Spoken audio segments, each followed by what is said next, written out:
Hola, ¿qué tal? Soy Karina Bonilla y te doy la bienvenida a Conectados. Este es un espacio para reflexionar, conversar, compartir herramientas prácticas y conectar con esa luz y sabiduría que hay dentro de cada uno. Y también con otras personas que están en esa misma búsqueda. Estaban empezando a enviar a sus pacientes a hacer caminatas a la naturaleza, porque tenía propiedades muy positivas y altamente sanadoras. Comprobado que sirve para que tú vuelvas a cargar con la energía de la tierra, ¿verdad? Para que tú descargues también mucha energía tóxica.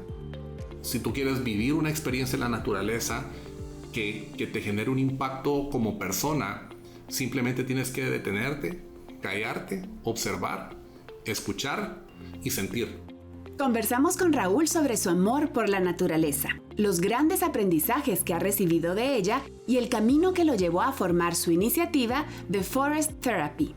Hablaremos de la desconexión que tenemos como sociedad y de los muchos beneficios que nos trae la terapia de bosque y naturaleza. Comenzamos. Para mí es un gran gusto dar la bienvenida a Conectados a Raúl Palma. Él es coach de naturaleza, guía de terapia de bosque y naturaleza, profesor universitario en el área de turismo, tiene licenciatura en ecoturismo, doctorado en turismo de la Universidad de las Islas Baleares en España y pues por lo que vemos es un verdadero amante de la naturaleza, un amante y viajero de Guatemala que le ha recorrido de punta a punta y hoy está con nosotros con una iniciativa muy interesante. Bienvenido Raúl Palma a Conectados. ¿Cómo estás, mi querido Raúl? Mil gracias, Karina. Muy contento, emocionado y un poco nervioso. ¡Qué bueno! Es que el micrófono siempre tiene ese efecto. Pero lo bonito es que tengamos una conversación. La verdad es que yo desde que investigué tu página y comencé a ver lo que tú estás haciendo, me parece que es tan importante. Así que primero te felicito por la valentía de haber dado el paso y de estar compartiendo estas terapias tan diferentes y tan ancestrales y tan naturales, aunque suene redundante. Pero contanos un poquito de ti, Raúl. Desde niño, esa pasión por los árboles, te trepabas a los árboles y sentías una conexión con la naturaleza. Cuéntanos un poco de eso. Bueno, sí, la verdad es que tal vez el recuerdo más remoto que tengo es caminando con mi mamá al kinder cerca de la casa donde yo crecí, ahí en el Hipódromo del Norte. Y justamente cada vez que salía del kinder, mi mamá se sentaba en una banca y me esperaba que me subiera a todos los árboles. Bueno, no a todos, pero sí a algunos. A los que alcanzabas. A los que alcanzaba y a los que ella me dejaba también, porque pues había que seguir caminando para la casa.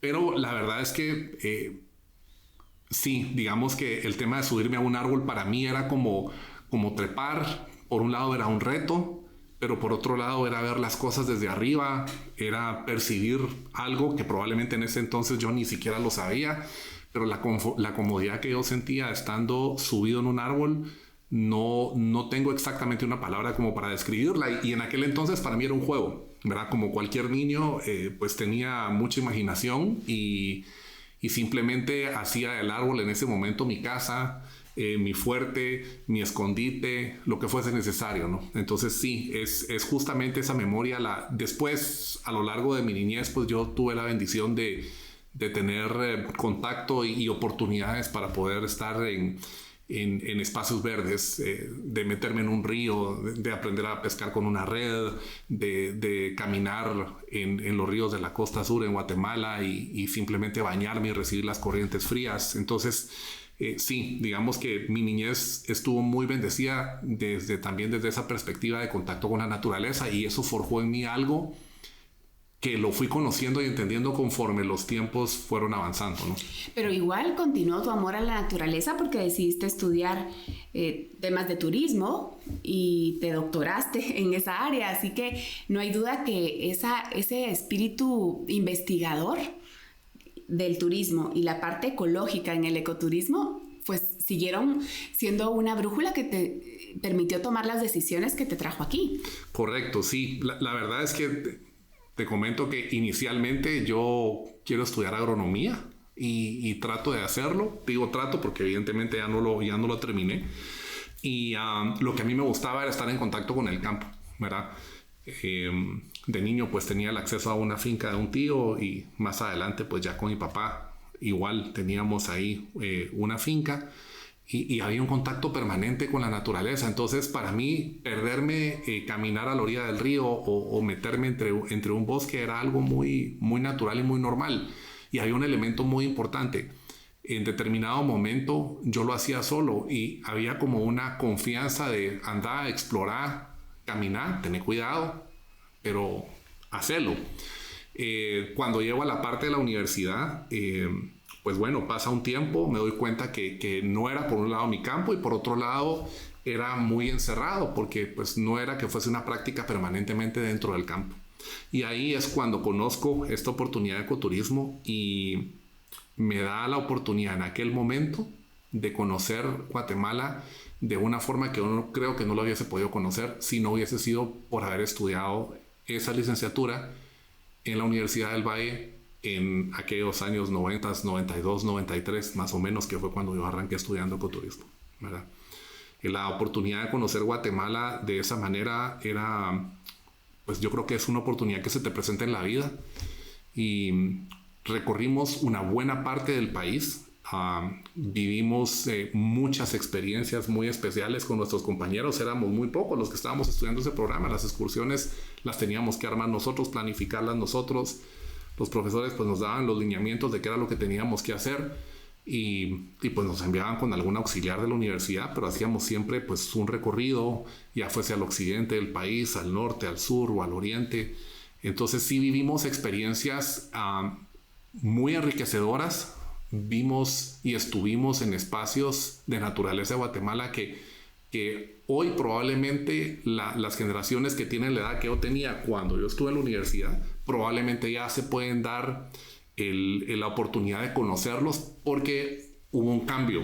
Hubo un cambio en la visión, hubo un cambio generacional que hizo o que hace que hoy en día los jóvenes estén viajando un poquito más dentro de su país. Sí. En mi momento, eso fue como 1 en 1,000,000. Cada vez que yo me sentaba y me reunía con alguien que no estaba en mi programa y le contaba mis historias, la gente se quedaba escuchando y contanos a dónde fuiste y qué vistes y cómo llegaste a ese lugar y qué experiencias vivieron. Sí. ¿Y alguna de esas experiencias que nos quisieras compartir, alguna memorable, alguna arriesgada o alguna muy conmovedora, tal vez? Bueno, en esa parte de estudiante universitario, sí, en algún momento unos doctores famosos en la Universidad del Valle, que eran los doctores Dix, organizaron una gira para visitar una parte de Izabal y teníamos que estar en la Bahía La Graciosa, que es más o menos la base de la Punta de Manabique, y nos subimos en un catamarán todos, con equipaje y demás. Y nuestra emoción fue tal cuando empezamos a ver tortugas marinas a la par de nosotros que nos volcamos todos frente para verlas y el bote pues dio vuelta, botó el equipaje. Nos tuvimos que meter todos a nadar vestidos para recoger nuestro equipaje. Y cuando llegamos a la famosa playa o a la Bahía La Graciosa, pues no es que hubiese un hotel ni mucho menos, pues la infraestructura digamos, de espacios de ecoturismo como tal en Guatemala en la década de los 90 era muy reducida. Entonces cada quien llevaba su tienda de campaña, tuvimos que acampar a la orilla de la playa, montar el campamento y empezar como a entender qué era lo que en ese lugar se podía hacer, qué era lo que entendíamos como digamos, como una experiencia de estudiante. Y tal vez solo rescatar algo que es muy importante. A mí de niño siempre me gustó la escritura. Y cuando entramos a la del Valle y empezamos a hacer estas giras que hacía Ra de las Minas, que a los Cuchumatanes, que a este lugar en Izabal, nos hacían llevar una libreta de campo. Y la libreta de campo lo que nos decían era, por favor, anote todo lo que usted considere importante. Si era un área de biología, pues trate de anotar las especies que está viendo, pero si es algo también cultural, anótelo. Y era como llevar un diario de viaje. Y eso a mí me impactó porque a lo largo de mi vida yo he llevado un diario conmigo cada vez que salgo de viaje. Entonces me ha servido, porque como me sigue gustando la escritura, me ha servido complementar mis escrituras con lo que yo fui escribiendo a lo largo de muchísimos años. Entonces, y que se habría perdido si no lo registras. De acuerdo. Porque decimos que tenemos la memoria y qué sé yo, pero Pero hay momentos o hay situaciones que si no las registramos se pierden. Por eso el valor también de las fotografías, que nos recuerdan ciertos momentos, ciertos lugares. Y sabes que también pienso que la transformación de la experiencia, cuando la haces consciente, cuando escribís, sí, tu propia experiencia cambia. Estás más presente, estás de alguna forma viviéndola más intensamente. De acuerdo. Y hay un tema que nos marcó mucho. Nosotros teníamos de profesor o de director de programa, el doctor Schuster, y él siempre se basó en las caminatas de la naturaleza. Había un naturalista, valga la redundancia, norteamericano, que era Henry David Thoreau, y él había establecido un método para pasear o para recorrer la naturaleza. Y era un proceso muy contemplativo. No se te hablaba de adrenalina o de deportes extremos, no. Era simplemente, si tú quieres vivir una experiencia en la naturaleza que te genere un impacto como persona, simplemente tienes que detenerte, callarte, observar, escuchar y sentir. Y yo cada vez que iba a una finca o a una gira, ya fuese en términos de estudiante o en términos de paseo con la familia o qué sé yo, siempre hacía lo mismo. Me detenía, me sentaba. Recuerdo que en algún momento tomamos una clase de observación de aves en Guatemala, y una tarea que nos habían asignado era que era época seca, justamente la época que estamos viviendo ahorita. Y teníamos que encontrar un cuerpo de agua cercano y establecer un refugio para poder observar qué aves eran las que llegaban a tomar agua. La verdad es que esa parte biológica fue muy enriquecedora de la universidad, y por supuesto que tenía todo un potencial cuando uno lo visualizaba como una actividad turística. En lo personal, la experiencia más especial o más enriquecedora para mí fue tener que estar cubierto dentro de ese bosque seco, observando la fauna que llegaba, y en ese proceso uno realmente establece un diálogo y una conexión con la naturaleza, porque empiezas a ver que hay un mundo que te está rodeando y que suceden un montón de cosas a tu alrededor, y que ves especies que probablemente si tú no te estuvieses quieto no las podrías observar, y en silencio. Entonces es como establecer un nuevo diálogo con la naturaleza. Y esa enseñanza muy puntual, mucho antes, yo ni siquiera sabía en qué iba a parar después de todo esto. Sí fue una enseñanza que me marcó el resto de mi vida, porque fue una forma de aprender a convivir, a respetar y a crecer dentro de la naturaleza. Qué ¿verdad? Importante. Y no todos tenemos esas experiencias. Y creo que si vemos la sociedad hoy en día, estamos padeciendo de una gran desconexión. Una gran desconexión de nosotros mismos, de Dios o como cada quien lo conciban, de la fuente espiritual, y también de una desconexión de la naturaleza, que también trae efectos en la calidad de vida que tenemos, ¿o no, Raúl? Totalmente, sí, es que, mira, hay algo que es importante mencionar. Digamos, hay un autor de un libro muy, muy bueno, que es Richard Louv. Él escribe sobre muchas cosas de naturaleza, pero hay un libro específico que habla sobre el último niño de la naturaleza. Y que es lo que plantea, es como una radiografía de lo que está sucediendo hoy en día. Tenemos mucha tecnología, hemos evolucionado muchísimo, la parte técnica, la parte laboral, la forma de viajar ha sido totalmente una evolución permanente, pero al mismo tiempo que estamos evolucionando como sociedad, es decir, hacia afuera, nos hemos olvidado de nosotros mismos. Y te menciono este libro porque de alguna manera esta persona se inspiró en escribir este libro porque su hijo le dice: ¿por qué dices tú que mi niñez no es tan fascinante como la tuya? Entonces uno se va a su niñez, y digamos, yo fui de los niños que entraban a los barrancos, atravesaban los ríos, pescaban, se subían a los caballos, cortaban frutos de un árbol y se los comían en ese mismo momento. Después averiguabas si se podían comer o no cuando te caían mal. Exacto, metía las manos en la tierra, no había ningún problema de nada. Tenías tu grupo de amigos con los que ibas de arriba a abajo. Es decir, claro, hay condiciones hoy en día que han cambiado, pero de la misma forma en que hay ciertas condiciones que han cambiado, pareciera ser también que tanta tecnología y tanto énfasis en la competitividad para demostrar si tú eres mejor que el de la par o no, o si eres un superdotado en ciertas áreas específicas de aprendizaje, nos han alejado no solo de un esquema espiritual, sino que nos han alejado también de esa parte de naturaleza. Y nosotros de origen somos de naturaleza. Sí, pertenecemos a la naturaleza. Se nos olvida que somos parte de exactamente. De esa madre tierra, de esa... Y mientras más nos alejemos, también sufrimos los efectos. Exacto. Porque esa hiperconectividad a nivel de tecnología, que parece una paradoja, lamentablemente nos aleja de nosotros y, como tú dices, de esos espacios que lo vemos en el día a día. Me imagino que fue parte de lo que te motivó a iniciar con The Forest Therapy, darte cuenta de la necesidad que hay o los efectos que tú estás viendo en el entorno y en las personas por esa desconexión. Mira, sí, digamos, y ahorita te cuento esa historia y esa parte de cómo es que me integro yo en esta iniciativa. Tal vez solo un poco antes, el ver tanto... Preocupa mucho a los niños, por ejemplo. Uno de alguna manera ha hecho su vida y al final de cuentas tú tuviste tus experiencias y esas experiencias marcaron algo importante en tu vida y ya queda en ti como adulto decidir si quieres hacer partícipe de esas experiencias digamos, a hijos o niños que vengan detrás de uno, o si uno también se adapta a este mundo súper tecnológico, ¿no?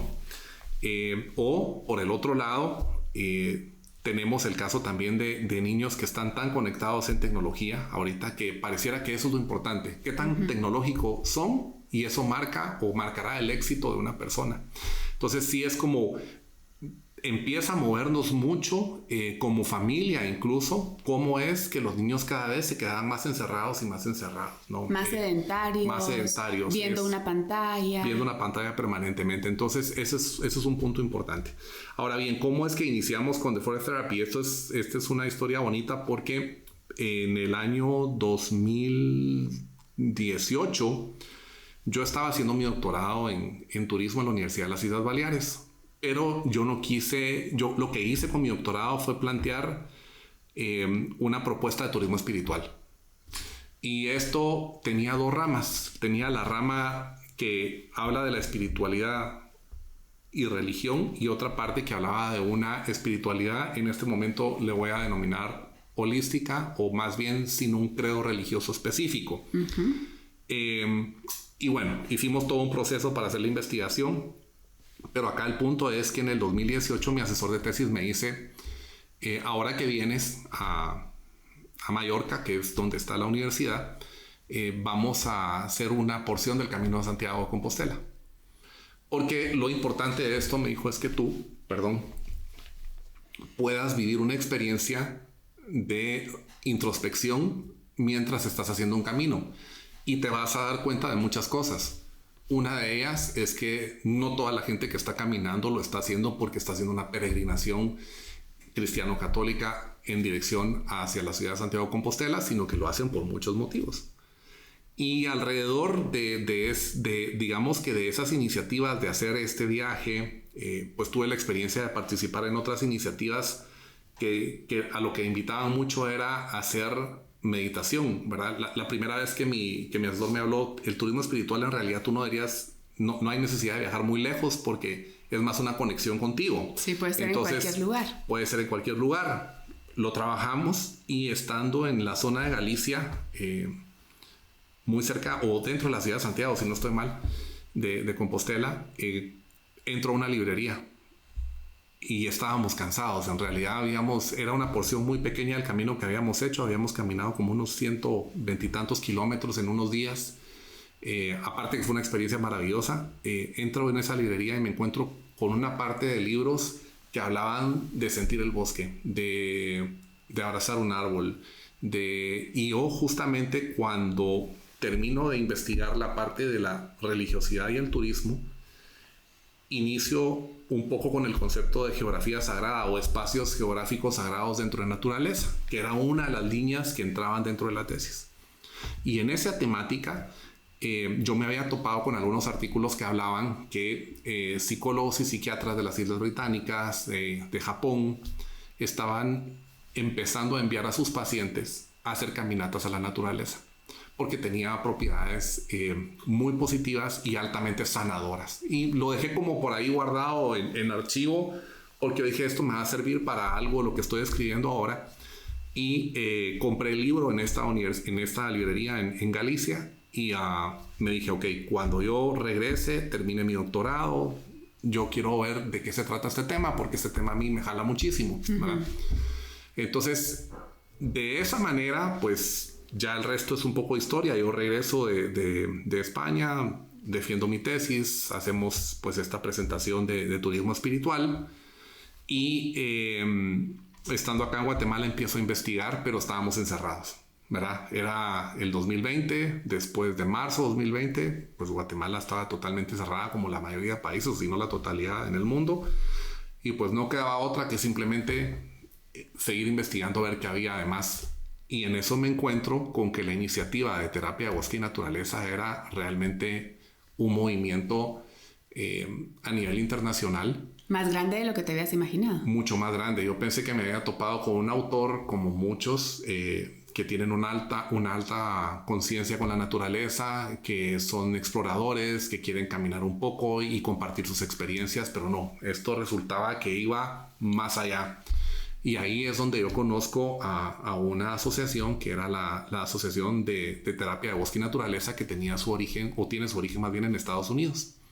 Pido información y me envían información y me piden que escriba porque yo quisiera ser un guía de terapia de bosque.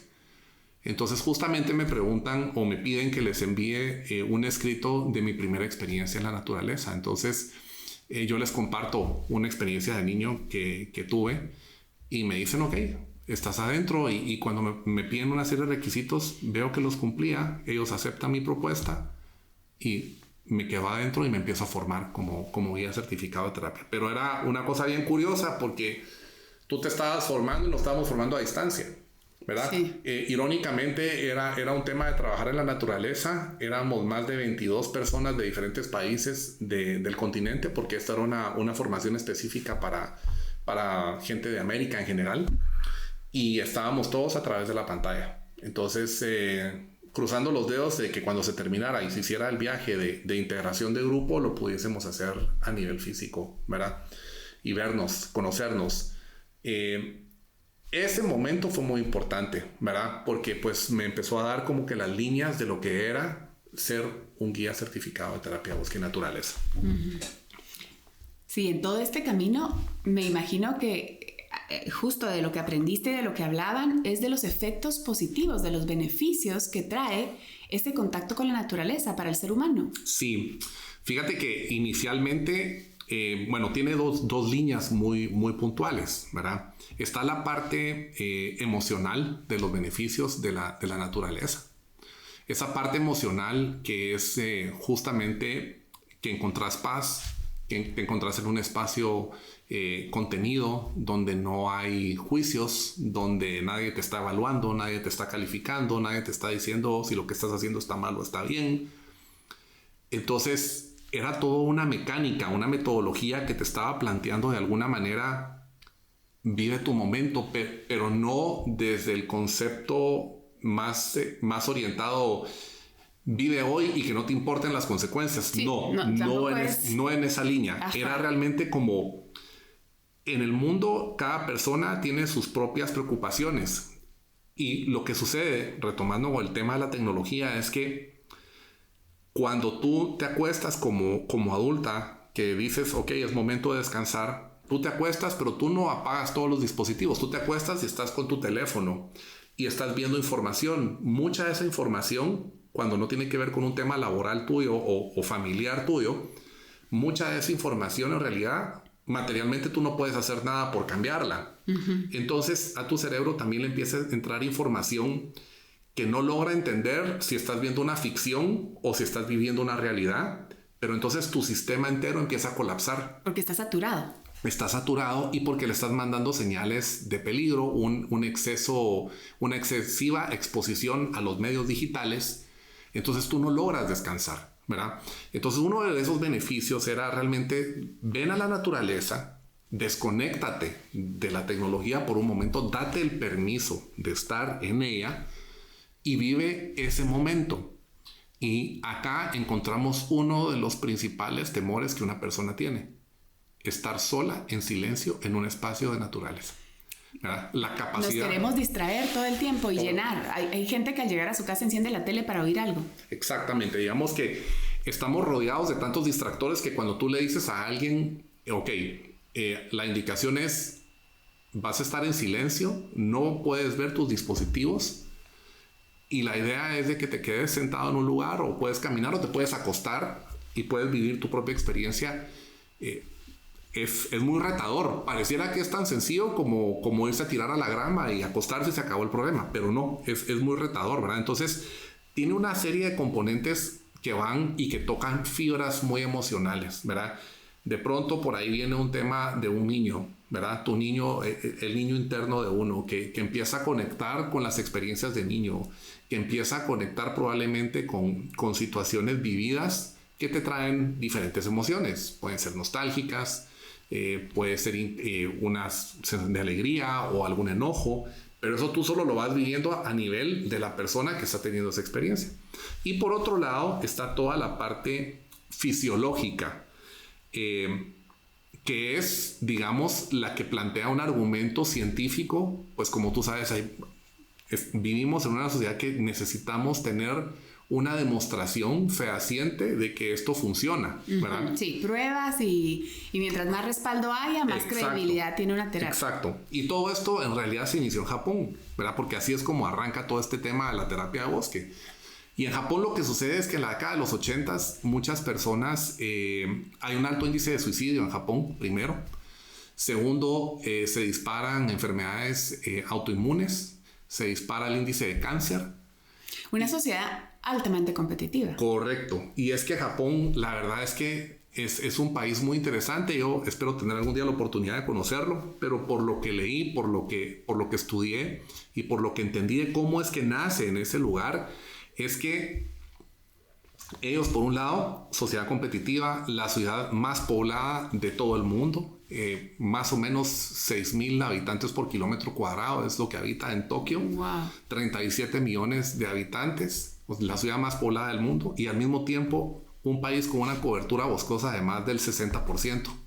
Entonces hay como una contraposición en esto, ¿verdad? Es decir, ¿qué pasa con la naturaleza y con la población? Uno entiende más que por el sistema en que viven haya un alto nivel de estrés, suicidios, enfermedades, pero la otra parte, ¿dónde cabe? Y ahí es donde empieza toda la historia de esto, ¿verdad? Ahí es donde empieza, porque el gobierno dice, ok, ¿qué están haciendo los forestales? Los voltean a ver. Y los forestales estaban en esa época investigando cómo es que un árbol podía sanarse entre ellos mismos, o cómo un bosque se podría sanar entre sí solo. Y empiezan a entender cómo es que los árboles, a través de los micelios, a través de los microorganismos, se comparten información subterránea, ¿verdad? Cómo se comunican y son exacto. Comunidad. Es una comunidad completa, ¿verdad? Entonces, ahí ellos entendían que un árbol, digamos que un árbol que está en un proceso porque, qué sé yo, lo cortaron o se va a caer o le cayó un rayo durante un tiempo, ese árbol mantiene una vida, pero está mantenido también por las sustancias que los árboles que están alrededor de él le están enviando, ¿no? En el momento en que un árbol va a morir, automáticamente es como se entiende en la naturaleza que es un proceso y que es parte de. Entonces, si esto estaba pasando en la naturaleza, ¿qué era lo que ocurría con una persona al entrar a un bosque? Por sentido común, cualquiera nos va a decir, o lo podemos decir, que pues estar en la naturaleza es más sano, ¿verdad? Sí. Claro que sí. Pero entonces tú entras al bosque y lo que empiezas a respirar son aceites esenciales de las cortezas de los árboles. El aceite esencial que hoy se ha puesto tan de moda, sí, y que todos tenemos nuestros dispositivos donde estamos pues respirando algún aceite esencial de alguna planta, de algún árbol.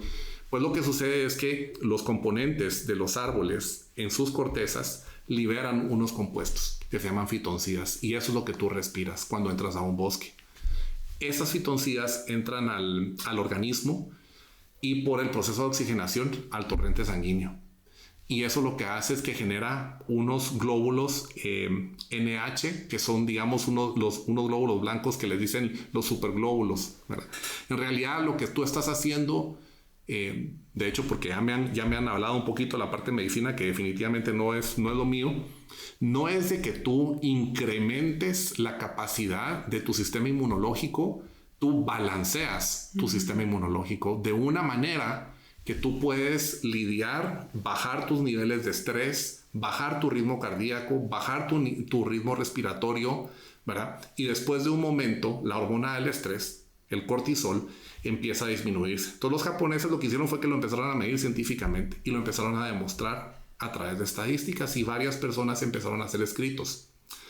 ¿Dónde cabe la parte de la visión de ellos? Es muy sencillo, porque es un país que tiene una cosmovisión, que tiene una religión muy ligada con la naturaleza, que es el sintoísmo, y hay una integración de ellos con los espacios verdes. A los japoneses no es que les guste tener jardines lindos porque es parte de su paisajismo, y porque ellos es una sociedad que es, independientemente que sean muy pulcros y muy exactos en todo, la integración con la naturaleza para ellos tiene un sentido de importancia muy elevado. Cada ser de la naturaleza es una comunicación con un ser superior. Entonces hay una valoración muy importante. Sí, un respeto, una necesidad, exacto, un cuidado. Exacto. No es solo estético. No.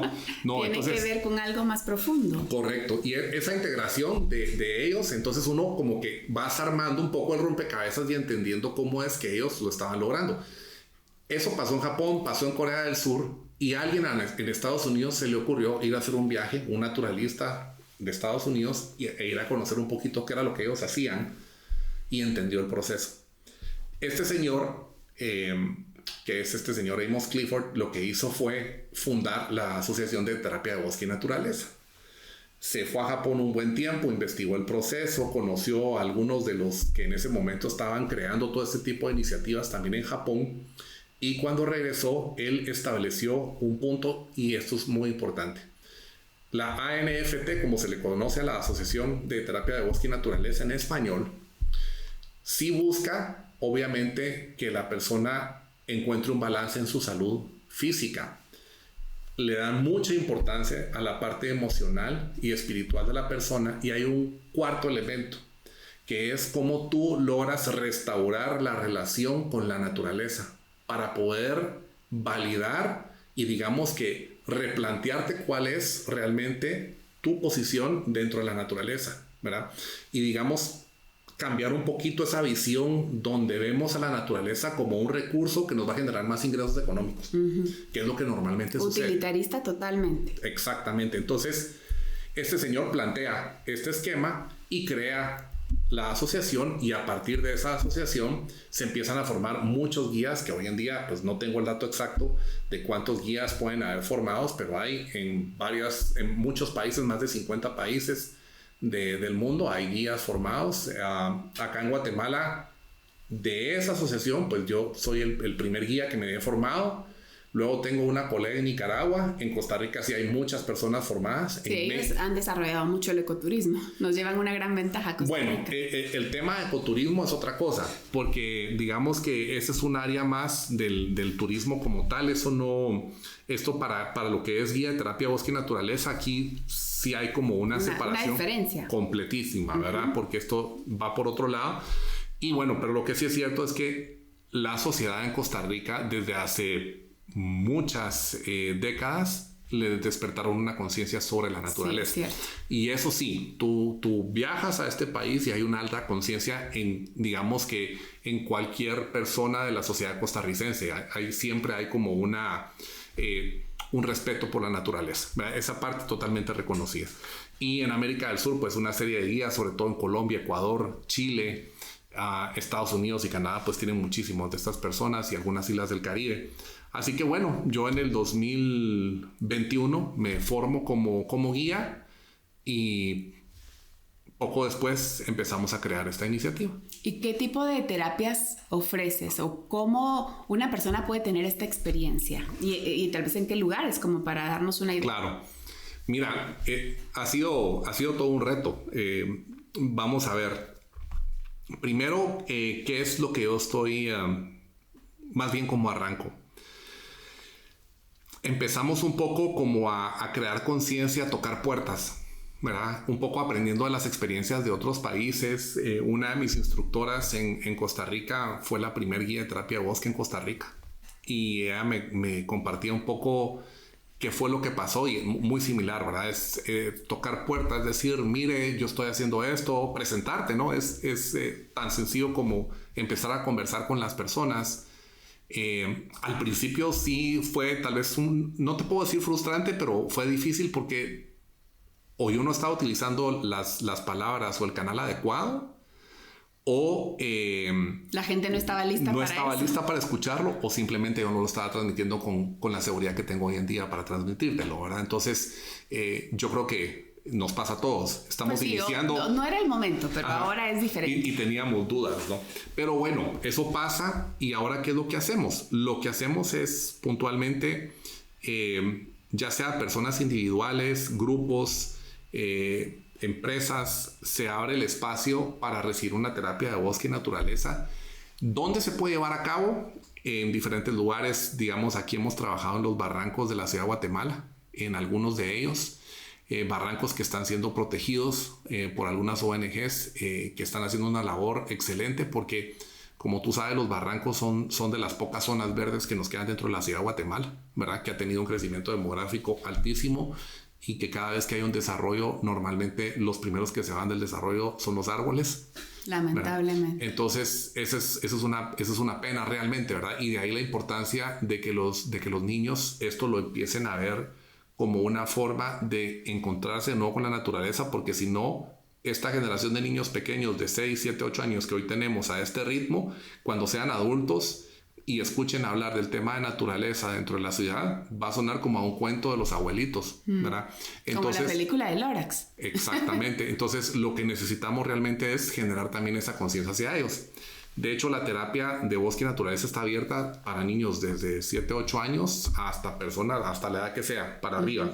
¿No se necesita una condición física determinada? En lo absoluto, porque ese es un tema importante. Cuando tú haces una terapia de bosque y naturaleza o lo practicas, que también tiene otro nombre que se llama baño de bosque.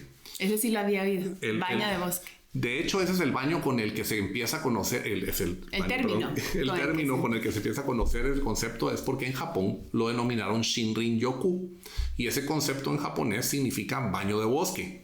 Entonces, ¿y qué significa puntualmente? Que tú utilizas todos tus sentidos para conectarte con la naturaleza, ¿verdad? Utilizas el olfato, la vista, el oído, el tacto, pues todos tus sentidos para conectarte en ese momento. Esa es una línea de cómo tú vas adentrándote en este proceso. Así es como se le conoce también. Así que si tú escuchas baño de bosque, pues viene siendo similar. ¿En qué momento se vuelve terapéutico? En el momento en que empiezan a registrar estadísticas, ¿verdad? Y empiezan a validar el por qué las personas están realmente reaccionando positivo. Entonces, cuando tú haces una terapia de bosque y naturaleza y entras a un lugar, a un espacio verde, tú puedes quedarte 2 horas sentado en el mismo lugar o acostado. O si vas a caminar, a lo mejor en 1 hora caminas, pero ni 100 metros, ¿verdad? Entonces no requiere una condición física, porque esto es llevarte a una experiencia de naturaleza completamente opuesta a aquella que te genera adrenalina. Que es montañismo, por ejemplo. Correcto. Que es muy bueno porque cumple un proceso, cumple un propósito, pero esto es una visión diferente. Entonces esta visión lo que hace es que tú realmente te des el permiso de compartir un momento con la naturaleza. Es más contemplativa. Totalmente contemplativa, ¿verdad? Y autocontemplativa, porque tú te empiezas a sentir a ti misma, empiezas a ver qué es lo que está sucediendo contigo, hay un tema que es muy importante en la terapia de bosque que te dice, si su cabeza lo empieza a llevar a otros lados, lo empieza a distraer, lo primero, no se pelee con su mente. No pelee con la mente, porque al pelear con la mente cae en la trampa. Sí. Y lo que pasa es que la mente está para protegernos permanentemente. Entonces no vaya a ser que conectes con algo que vaya a generar una reacción que a la postre va a ser algo muy positivo, pero la mente está para protegernos. Entonces ese sentido de alerta en el que normalmente una persona está hoy en día es el que la terapia bosque y naturaleza trata de romper, ¿verdad? Y entonces trata como de llevarte al momento presente para que después de esa fase tú ya puedas realmente a vivir una serie de ejercicios que se van a trabajar por un espacio aprox de 2 horas y media, 3 horas, dependiendo de cuántas personas estén trabajando, ¿verdad? Y estos ejercicios son invitaciones. Y estas invitaciones, como todo dentro de la naturaleza, es realmente si tú quieres lo vas a hacer, si tú quieres no lo vas a hacer. Y compartimos en círculos. ¿Qué significa compartir en círculos? Es yo me escucho, pero también te escucho. Pero a veces el silencio es una forma de expresarte. Entonces no es un tema que tú tienes que contar en ese momento lo que tú estás sintiendo y cómo lo estás viviendo en lo absoluto, ¿verdad? Es llevarte de alguna manera en un viaje por tu mismo proceso dentro de un espacio de naturaleza, en un lugar donde tú estás en una zona segura y contenida, ¿verdad? Ese es un poquito el mecanismo que se utiliza. Sí, porque también el compartir con otros trae mucha riqueza. A veces hay resonancia de las mismas experiencias, o tal vez opuestas o diferentes, pero me parece que es una forma interesante de compartir. Y también creo que a nivel personal, yo me veo en el pasado, en mis momentos de crisis, de dificultad, recibir un poco de sol, tanto que le han hecho publicidad al grounding, a quitarte los zapatos y ponerte sobre la grama, conectar, por ejemplo, en mi caso con mi perro chihuahua que amo, se llama Max. Okay. Pero ese abrazo a Max o un abrazo a un árbol que nos han enseñado también, son momentos que cargan la batería, cargan la energía y te devuelven un poco de la paz que hemos perdido por las carreras. Totalmente. Mira, el grounding, por ejemplo, yo recuerdo hace muchos años hice un viaje y entré a una, pues por así decirlo, un área protegida privada en este país donde estábamos haciendo un viaje. Y lo primero que te decía el sendero, por favor, quítese los zapatos y los calcetines y trae calcetines y empiece a caminar descalzo. Y lo primero que te viene a la cabeza, uno, es me voy a golpear los pies. Sí, me voy a lastimar. Después, no. Me voy a ensuciar. Me voy a ensuciar y después, entonces te genera realmente un conflicto. Hoy en día, cuando yo trabajo terapia bosque y naturaleza e invito a las personas, hay personas que no les gusta quitarse los zapatos, hay personas que sienten que necesitan tener como una capa protectora entre ellos y el suelo, por ejemplo, y está bien, es decir, este es un proceso que es lento y que no debe ser asumido a la misma velocidad por todos, de hecho no tiene que serlo, pero el grounding está totalmente, digamos, comprobado que sirve para que tú vuelvas a cargar con la energía de la tierra, ¿verdad? Para que tú descargues también mucha energía tóxica que recibimos día a día. Ahora estamos totalmente cruzados con el famoso Wi-Fi que está por todos lados, cargas que nosotros traemos personales a nivel laboral, etcétera, etcétera, que necesitamos un momento hay quienes dicen de 15 a 20 minutos todos los días parado en la grama, sirve, ¿verdad? Incluso hay quienes hablan de unas alfombras que tú conectas y que te hacen tierra, porque cuando las personas viven, por ejemplo, en apartamentos o en espacios donde no tienes un acceso inmediato, que abres la puerta y llegas a un jardín, sino que simplemente tienes esa área como restringida, pues hay formas de que tú puedes conectar con la naturaleza, ¿no? Justamente te iba a preguntar algunas, sin necesidad de ir a la terapia de bosque, ¿de qué forma podemos en el día a día, en nuestros espacios que cada vez son más pequeños y posiblemente con menos entornos naturales, conectar con la naturaleza? Mira, hay muchas formas de hacerlo. Es decir, por ejemplo, el tema de los aceites esenciales que hablamos en algún momento. Tú pones tu equipo y escoges si tú quieres trabajar con ciprés, con eucalipto. Bueno, hay una gama, colección de diferentes aceites. Los ¿verdad? Difusores o aplicados a la piel. Gracias, no se me venía el nombre de difusor y por eso no lo podía decir. Pues bueno, los difusores. Esa es una parte porque digamos que estamos acostumbrados a trabajar en espacios completamente cerrados, cargados de energía, digamos, artificial dentro. Luz artificial. Aire artificial. Entonces, ante toda esa carga, pues bueno, de hecho se dice que si tú pones un descansapantallas en tu computadora que tenga vistas verdes, que si tú tienes una ventana hacia afuera, poner macetas con pequeñas plantas, pueden ser suculentas. Sí, entonces, que no sean de alto mantenimiento, pero se pueden encontrar maneras prácticas. Cualquiera te va a decir, mire, pero es que yo no sé cuidar, a mí se me mueren todas las plantas. No, pues hay unas que realmente le van a aguantar. La comunicación con las plantas es como la comunicación con los perritos, con los gatitos. Es decir, pareciera que a nosotros nos enseñaron que el que abraza un árbol está loco, ¿verdad?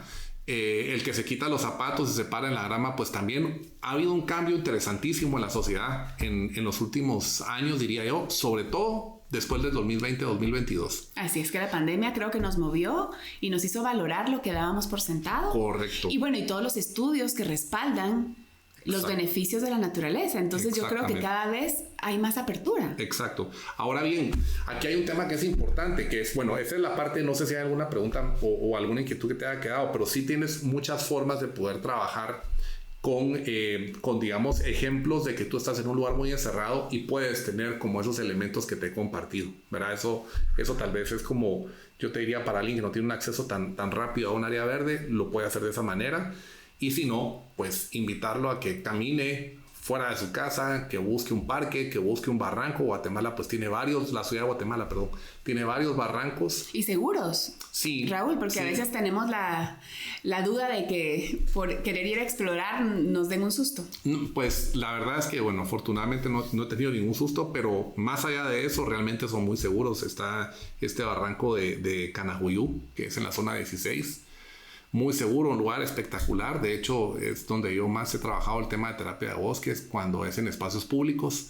En zona 15 está Jungla Urbana, ¿verdad? En zona 2 está el área de Ciudad Nueva, que al final de cuentas han habido iniciativas ONGs que han asumido la administración o la coadministración de estas áreas y le están dando una valoración. Y lo importante es que están llevando también muchas actividades con niños, porque de verdad que OSI le ha puesto mucho a generar un cambio de conciencia en los más pequeños, porque son realmente los que dentro de 20 años van a estar, 30 años van a estar definiendo muchas cosas. Sí. Entonces, y los que más expuestos han estado desde muy temprana edad a la tecnología.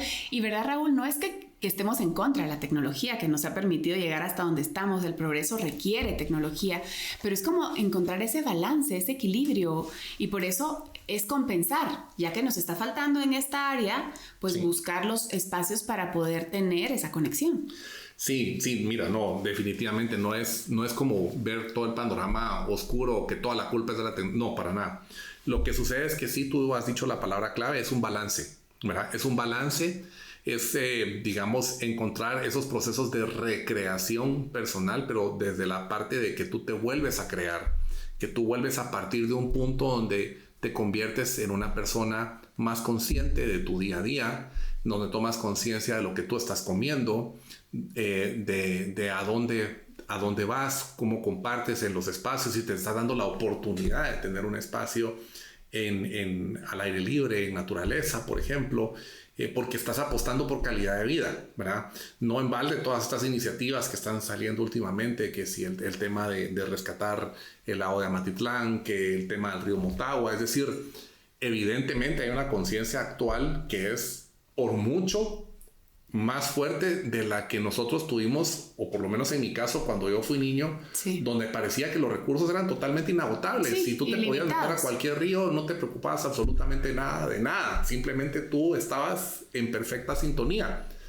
Pero pues no nos estábamos dando cuenta de lo que estaba sucediendo. Pero hoy que tenemos ya, hay un grupo de personas que es muy grande, que está consciente, pues fácilmente se pueden integrar a estas iniciativas, ¿no? Entonces, los demás lugares donde lo trabajamos pueden ser en áreas privadas, es decir, en granjas, en jardines de casas, es decir, lo podemos trabajar prácticamente en cualquier lugar, en Parque Florencia, Camino Antigua, por ejemplo, en diferentes lugares. Es decir, casi que cuando la persona me contacta, yo lo que estoy haciendo actualmente es que abro un espacio al mes para invitar a las personas a llegar.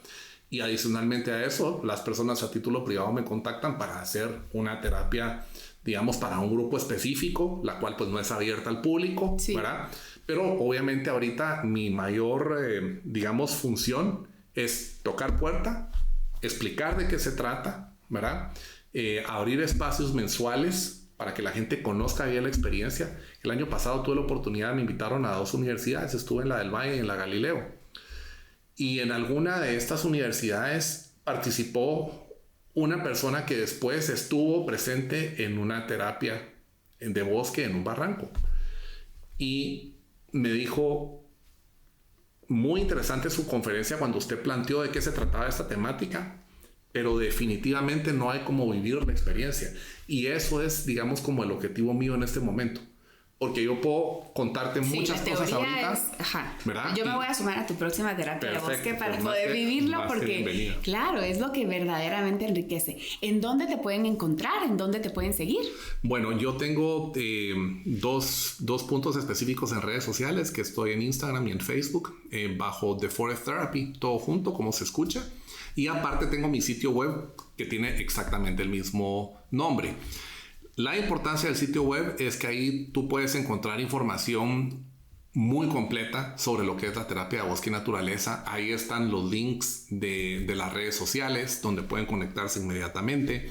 Ahí pueden encontrar información que es a nivel de lo que es en positivo para la salud física, emocional, ¿verdad? Las formas de contactarme. En fin, las formas en que yo trabajo, porque pues ahí trabajamos con diferentes grupos de personas. Entonces ahí está toda la información, ahí me pueden encontrar fácilmente. Maravilloso. Y en la descripción de esta conversación estarán los accesos para que sea más fácil para nuestros conectados poder conectar a su vez contigo. Gracias, Raúl, por este espacio. Para despedirnos, me gustaría preguntarte, ¿qué has aprendido? Yo sé que ha sido mucho, pero tal vez un aprendizaje que nos pudieras compartir de la naturaleza. ¿Qué te ha enseñado la naturaleza? A escuchar más. A escuchar más y a escucharme más. Tal vez eso ha sido lo más importante. El mensaje más claro es como si tú aprendes a escuchar y a escucharte, realmente creo que al escucharte a ti mismo, tú puedes conectarte con lo que tú realmente quieres hacer de corazón. Y eso es muy tuyo, eso es de uno, y eso, por eso es que estar dentro de la naturaleza es tan importante, porque no hay condiciones. Nadie te está diciendo si está así o está así, o si lo estás haciendo mal o lo podrías hacer mejor. Ni siquiera es del hacer, es del ser. Correcto, porque solo un último elemento es cuando uno practica terapia de bosque y naturaleza, y este acercamiento es como todo en la vida, sin expectativas. En el momento en que las expectativas empiezan a crearse es porque tu mente empieza a trabajar y te olvidas del corazón. Y este trabajo, más que de la mente, es del corazón. Si tú conectas del corazón, tú realmente puedes ver un mundo diferente en tu vida. Y eso es tal vez la esencia de todo esto, es que nos conectamos desde el corazón, no desde nuestra mente.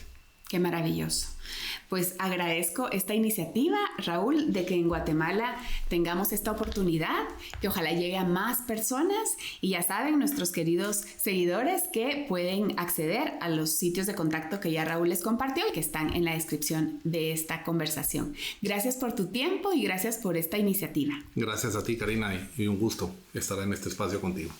Seguimos conectados. Gracias por estar conectados. Esperamos que lo que hoy compartimos te dé una nueva perspectiva, te infunda esperanza, te ayude a enfrentar los retos que tienes delante y te inspire para tomar las decisiones que te llevarán a una vida más plena.